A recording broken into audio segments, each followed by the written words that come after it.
हक मौजूद साथियों, जागृता न्यूज़ में दौलत अली हाज़िर आहे। सलाम ऐं नमस्ते क़बूल कजो। जागृता न्यूज़ में अॼु 5 मिंट पाण थरकूल एरिया में कमु कंदड़ हिकु फलाही तंज़ीम थर फाउंडेशन बाबति ॻाल्हाईंदासीं। थर फाउंडेशन थरकूल एरिया में कमु कंदड़ सिंध एग्रो कूल माइनिंग कंपनी जी हिकु ज़ेली शाख आहे, मतिलबु हिकु NGO, हिकु फलाही तंज़ीम आहे। ऐं थर फाउंडेशन खे हर साल CSR तहत 75 करोड़ रुपयनि जा फंड मिलनि था। थर फाउंडेशन के ये 75 करोड़ रुपयनि जा फंड थरकूल एरिया में कमु कंदड़ मुख़्तलिफ़ कंपनियूं ॾियनि थियूं। फंड ॾींदड़ कंपनियुनि में Sindh Engro cool mining company समेत ॿियूं कंपनियूं शामिल आहिनि। गुज़िरियल 10 सालनि दौरान थर फाउंडेशन के CSR फंडनि ऐं सिंध सरकार खां मिलियल ग्रांटनि समेत अटकल ॾहाकू अरब रुपया मिली चुका आहिनि। थर फाउंडेशन ये ॾहाकू अरब रुपया 15 मुख़्तलिफ़ प्रोजेक्टनि ज़रिए इस्तेमालु कंदे ठिकाणे लॻाईंदी रही आहे। थर फाउंडेशन के प्रोजेक्टन में तैलीम, सेहत, पानी, लाइव स्टॉक ऐं रोजगार समेत ॿियनि मुख़्तलिफ़ क़िस्मनि जा 15 प्रोजेक्ट शामिल आहिनि। थर फाउंडेशन 10 सालनि दौरान अरबे रुपयनि जा प्रोजेक्ट मिलण बावजूद थर में को बि ॿूटो ॿारे न सघी आहे। थर फाउंडेशन सिर्फ़ थर जो नालो इस्तेमालु करे रही आहे, बाक़ी इहा सिर्फ़ थरकूल एरिया जे चंद ॻोठनि ताईं महदूद आहे। थर फाउंडेशन 10 सालनि दौरान थर जे 3000 ॻोठनि मां सिर्फ़ 30 खन ॻोठ कवर करे सघी आहे। तंहिं करे थर फाउंडेशन जो नालो तब्दील करे थरकूल फाउंडेशन रखियो वञे। थर फाउंडेशन सिर्फ़ नाले जी आहे, बाक़ी थर फाउंडेशन में को हिकिड़ो बि थरी ऑफिसर मुक़ररु थियल कोन्हे। थर फाउंडेशन में चीफ एग्जीक्यूटिव ऐं जनरल मैनेजर समेत सभिनी अहम उहिदनि ते गैर मक़ामी ऑफिसर मुक़ररु थियल आहिनि। डायरेक्टरनि जे बोर्ड में महेश मलाणी ऐं बाकर बिलालाणी बि सिर्फ़ नाले जा मेंबर आहिनि। थर फाउंडेशन जे मुबैना नाहकिन ऐं नाइंसाफ़ियनि ख़िलाफ़ थर जे चूंडियल नुमाइंदनि कॾहिं बि आवाज़ न उथारियो आहे। थर फाउंडेशन में अकरबा परवरी, पंहिंजा नवाज़ी ऐं फंडनि जे ग़लत इस्तेमाल समेत का बि वाज़ह पॉलिसी न हुजण सबबि थर जूं साञा मंदिरियूं सदाईं सरापा एहतिजाज हूंदियूं आहिनि।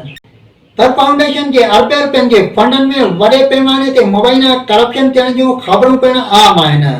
थर फाउंडेशन सां मुबैना गठजोड़ कंदड़ सहाफ़ियुनि ऐं साञावंदनि खे सोशल मीडिया ते धंधोड़ी चयो वञे थो। थर जूं साञावंदिरियूं सोशल मीडिया ते थर फाउंडेशन खे फुर फाउंडेशन करार ॾेई चुकियूं आहिनि। थर फाउंडेशन खे मिलंदड़ अरबे रुपयनि जे फंडनि जे सही इस्तेमाल लाइ का टिके मुदे वारी ऐं वाज़ह पॉलिसी जोड़ी वञे, जीअं कि बहितर नतीजा हासिल थी सघनि ऐं थरनि जी क़िस्मत में बि का मुस्बत तब्दीली अची सघे। थर फाउंडेशन इंतज़ामिया जो चवणु आहे त असां ते मुबैना करप्शन समेत पंहिंजा नवाज़ पॉलिसी जा इल्ज़ाम कूड़ा, बेबुनियाद ऐं मनगढ़ंत आहिनि। फंडनि जी बाक़ाइदा ऑडिट थींदी आहे, जॾहिं त असां थर जे मुख़्तलिफ़ प्रोजेक्टनि ज़रिए वॾियूं मुस्बत तब्दीलियूं आंदियूं आहिनि। थर जे साञावंदिरनि जो चवणु आहे त थर फाउंडेशन में थींदड़ वॾे पैमाने ते मुबैना करप्शन ऐं पंहिंजा नवाज़ पॉलिसी जो संजीदगी सां नोटिस वठी ज़िम्मेवारनि ख़िलाफ़ सख़्त कानूनी कार्रवाई कई वञे। जी आऊं आहियां दौलत अली ऐं तव्हां ॾिसी रहिया आहियो जागृता न्यूज़। थर फाउंडेशन हिकु NGO ऐं फलाही तंज़ीम आहे, जंहिंखे थरकूल एरिया में कमु कंदड़ मुख़्तलिफ़ कंपनियूं कॉर्पोरेट सोशल रिस्पॉन्सिबिलिटी यानी CSR तहत पंहिंजी कमाई जे मुनाफ़े मां सालियानो 1% खां 2% ताईं फंड ॾींदियूं आहिनि। ऐं इहो फंड को लखनि ऐं हज़ारनि में न पर किरोड़नि में हूंदो आहे। ऐं हेसि ताईं गुज़िरियल ॾहाकू सालनि दौरान थर फाउंडेशन खे इन्हनि कंपनियुनि खां 8 खां 10 अरब रुपया CSR फंड तहत मिली चुका आहिनि। ऐं इन्हनि अरबे रुपयनि जे फंडनि मां थर फाउंडेशन पंहिंजो गाॾो हलाईंदे दावा करे थी त असां CSR फंडनि मां 15 खनि मुख़्तलिफ़ प्रोजेक्टनि ज़रिए थरी आवाम जी भलाई ऐं बहितरी समेत तरक़ी ऐं ख़ुशहाली लाइ कोशिश आहियूं। ऐं इन्हनि प्रोजेक्टनि ऐं प्रोग्रामनि मां असांखे मुस्बत ऐं इनक़लाबी क़िस्म जा नतीजा मिली रहिया आहिनि, पर ज़मीनी हक़ीक़तूं थर फाउंडेशन पारां कयल इन्हनि दावानि जे बिल्कुलु उबतड़ आहिनि। ऐं थरकूल मुतासिरीन जी हालत अॼु बि रहम जोगी आहे। ज़रिए मूजिब CSR फंड ऐं रॉयल्टी फंड ॿ अलॻि अलॻि शयूं आहिनि। थरकूल में कमु कंदड़ कंपनियूं CSR फंड थर फाउंडेशन खे ॾियनि थियूं, जॾहिं त रॉयल्टी वारा फंड सिंध हुकूमत जे खज़ाने में जमा कराइनि थियूं। CSR तहत थर फाउंडेशन खे ॾहाकू अरब रुपयनि जा फंड मिली चुका आहिनि, जॾहिं त सिंध हुकूमत खे थरकूल रॉयल्टी जी मद में 70 अरब रुपया मिली चुका आहिनि। इन्हनि मां थर फाउंडेशन जा CSR फंड मुख़्तलिफ़ प्रोजेक्टनि ज़रिए ककरो थी विया आहिनि, जॾहिं त सिंध हुकूमत वटि थरकूल रॉयल्टी जा 70 अरब रुपया अॼु बि मौजूद आहिनि, पर सिंध हुकूमत रॉयल्टी जा इहे पैसा थर ते ख़र्च करण लाइ तयारु न आहे ऐं न ई इन्हनि अरबे रुपयनि जे इस्तेमाल लाइ अॼु ताईं का वाज़ह पॉलिसी जोड़ी सघी आहे ऐं न ई वरी थर पार्कर डेवलपमेंट नाले का अथॉरिटी ठाही सघी आहे। इन सिलसिले में मुख्तलिफ पासन का वधिक हासिल कर ध्यान मूजिब CSR फंडन का अलावा माजी में थर फाउंडेशन के सिंध सरकार तरफा 90 करोड़ रुपयनि जी स्पेशली ग्रांट मिली चुकी है। इन्हीं का अलावा 95 करोड़ रुपया थर कूल मुतासरीन जी माली मदद लाइ पिण मिली चुका है। इन्हीं का अलावा गुजरियल ॾुकार दौरान 35 करोड़ रुपया माल के 4 लाख थर फाउंडेशन के सिंध सरकार तरफा मिला हुआ। यो कुल मिलाए 10 अरब रुपया थियनि था।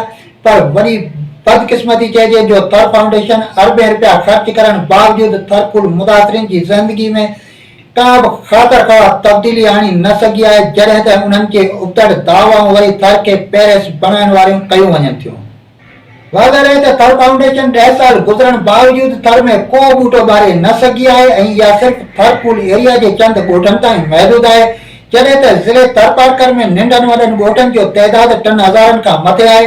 पर थर फाउंडेशन इन्हनि 3000 ॻोठनि मां सिर्फ़ 30 या 32 खनि ॻोठनि खे कवर करे रही आहे, जॾहिं त नालो वरी सॼे थर जो इस्तेमालु कयो पियो वञे।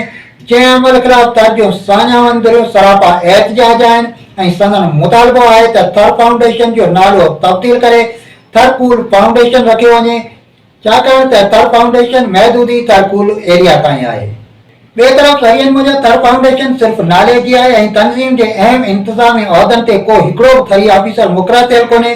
चीफ एग्जीक्यूटिव ऐं जनरल मैनेजर समेत सभ जा सभु गैर मक़ामी ऑफिसर मुक़ररु थियल आहिनि, जॾहिं त डायरेक्टरनि जे बोर्ड में महेश मलाणी ऐं बाकर बिलालाणी बि सिर्फ़ नाले जा मेंबर आहिनि ऐं इन्हनि कॾहिं बि थर फाउंडेशन जी मुबैना नाहकियनि ऐं नाइंसाफ़ियनि ख़िलाफ़ विड़क ॿाहिरि न कढी आहे। जॾहिं त थर जूं सान्यावंदरियूं थर फाउंडेशन में मुबैना अक़रबा परवरी, पंहिंजा नवाज़ी ऐं फंडनि जे ग़लत इस्तेमाल समेत थर लाइ का बि वाज़ह पॉलिसी न हुजण ख़िलाफ़ सदाईं सरापा एहतिजाज बणियल हूंदियूं आहिनि। पर बदकिस्मती इहा आहे जो सान्यावंदरियुनि जे हक़ीक़ी आवाज़ खे बि केरु कढाइण वारो कोन्हे ऐं तरी माण्हू अॼु बि साॻिया सूरनि में आहिनि। चयो वञे थो त थर फाउंडेशन खे हर साल CSR तहत मुख़्तलिफ़ कंपनियुनि खां 75 करोड़ रुपयनि जा फंड मिलनि था ऐं हेसिताईं थर फाउंडेशन के सरकारी ग्रांटनि समेत 8 खां 10 अरब रुपयनि जा फंड मिली चुका आहिनि। पर संदसि कारकर्दगी इंतहाई घणी मायूस कुन आहे ऐं फंडनि में वॾे पैमाने ते मुबैना करप्शन थियण जूं ख़बरूं पिण आम आहिनि। ज़रियनि मूजिब थर फाउंडेशन के इहे अरबे रुपयनि जा फंड थर कूल एरिया में कमु कंदड़ मुख़्तलिफ़ कंपनियूं पंहिंजे मुनाफ़े मां थर जी भलाई ऐं बहितरी लाइ ॾियनि थियूं, जॾहिं त थर फाउंडेशन जी पंहिंजी का बि बजट न हूंदी आहे। जॾहिं त थर फाउंडेशन खे फंड ॾींदड़ कंपनियुनि में Sindh Engro cool mining company समेत थर कूल में कमु कंदड़ ॿियूं कंपनियूं शामिल आहिनि, पर मुख्य Sindh Engro cool mining company आहे। ज़रियनि मूजिब थर फाउंडेशन अरबे रुपयनि जा फंड ठिकाणे लॻाइण लाइ 15 खनि मुख़्तलिफ़ प्रोजेक्ट हलाए रही आहे, जिन में तइलीम, सिहत, पाणी, सोलर सिस्टम ऐं रोज़गार समेत ॿिया प्रोजेक्ट शामिल आहिनि। पर इन्हनि प्रोजेक्टनि मां थर जी अवाम खे के बि हक़ीक़ी मयारी ऐं घुरिबल फ़ाइदा हासिल थी न सघिया आहिनि। जॾहिं त थर फाउंडेशन दावा करे थी त असां थर कूल एरिया जे मुख़्तलिफ़ ॻोठनि में 33 RO प्लांट, 33 स्कूल, 5 अस्पतालूं ऐं 15 ॻोठनि में सोलर सिस्टम ॾियण समेत ॿियनि प्रोजेक्टनि ज़रिए थर जी अवाम खे मुख़्तलिफ़ सहूलियतूं ॾिनियूं आहिनि। पर हक़ीक़त में इहे सभु प्रोजेक्ट सिर्फ़ नाले जा प्रोजेक्ट आहिनि। ज़मीनी हक़ीक़तूं दावाउनि जे बिल्कुलु उबतड़ आहिनि ऐं इन्हनि जे दावाउनि खे दूर करण लाइ काफ़ी आहिनि। ज़रियनि मूजिब थर फाउंडेशन में मुख़्तलिफ़ 15 प्रोजेक्टनि ज़रिए CSR फंडनि खे ठिकाणे लॻाए वॾे पैमाने ते मुबैना करप्शन कई पई वञे, पर को बि पुछाणो करण वारो कोन्हे। बसि नानी रधण वारी ऐं ॾोहिटा खाइण वारा आहिनि, ॿियो सारो ख़ैरु आहे। ज़रियनि मूजिब 8 खां 10 अरब रुपया वॾी रक़म आहे। इन्हीअ खे जेकॾहिं हक़ीक़ी नमूने इस्तेमालु कयो वञे त थरी अवाम जी क़िस्मत में वॾी तब्दीली अची सघे थी। पर छा कजे जेकॾहिं नियतूं ई सही न आहिनि त पोइ इन्हनि लाइ 8-10 अरब रुपयनि जी रक़म बि तमामु थोरी रक़म आहे। और ज़रियनि मूजिब थर फाउंडेशन जी इंतज़ामिया जो चवणु आहे त थर फाउंडेशन ते लॻंदड़ मुबैना करप्शन जे इल्ज़ामनि में का बि सदाकत कोन्हे। इहे सभु कूड़ा, बेबुनियाद ऐं मनगढ़ंत आहिनि। थर फाउंडेशन मुख़्तलिफ़ कंपनियुनि खां मिलंदड़ CSR फंडनि खे सचाई ऐं ईमानदारी सां थर जी अवाम ते ख़र्च करे रही आहे, जंहिं जूं ज़मीनी हक़ीक़तूं शायदि आहिनि। बाक़ी सोशल मीडिया ते वेही इल्ज़ाम लॻाइण सवला आहिनि ऐं इन्हनि इल्ज़ामनि सां थर फाउंडेशन जी सिहत ते को बि फ़र्क़ु नथो पवे। असांखे थरी अवाम जी फलाह ऐं बहबूद लाइ कमु करणो आहे, सो करे रहिया आहियूं। बाक़ी कंहिं खां डिक्टेशन वठण जी ज़रूरत कोन्हे। इंतज़ामिया मूजिब थर फाउंडेशन खे मिलंदड़ फंडनि जी बाक़ाइदा ऑडिट थींदी आहे, जेका साख रखंदड़ इदारनि खां कराई वेंदी आहे ऐं जंहिंजो बाक़ाइदा रिकॉर्ड पिण रखियो वेंदो आहे। तर जे साॼा अंदरनि ने भई FIS समेत करप्शन जे रोकथाम वारनि इदारनि खां मुतालबो कयो आहे त थर फाउंडेशन में थींदड़ वॾे पैमाने ते मुबैना करप्शन जो संजीदगी सां नोटिस वठी सामे वारनि खिलाफ़ सख़्त कानूनी कार्रवाई कई वञे। ऐं इन खां अलावा सिंध सरकार खे बि घुर्जे त इहा थर फाउंडेशन खे मिलंदड़ अरबे रुपयनि जे फंडनि जे हवाले सां का टिके मुदे वारी वाज़ह पॉलिसी जोड़े, जीअं अरबे रुपयनि जे फंडनि जे सही इस्तेमाल जा के मुस्बत नतीजा हासिल थी सघनि ऐं आम थरी माण्हू जी ज़िंदगी में बि का बहितरी अची सघे। ऐं इन सां गॾु जागृता न्यूज़ मां दौलत तरीक़े ॾींदा इजाज़त, साथ सलामत रहे।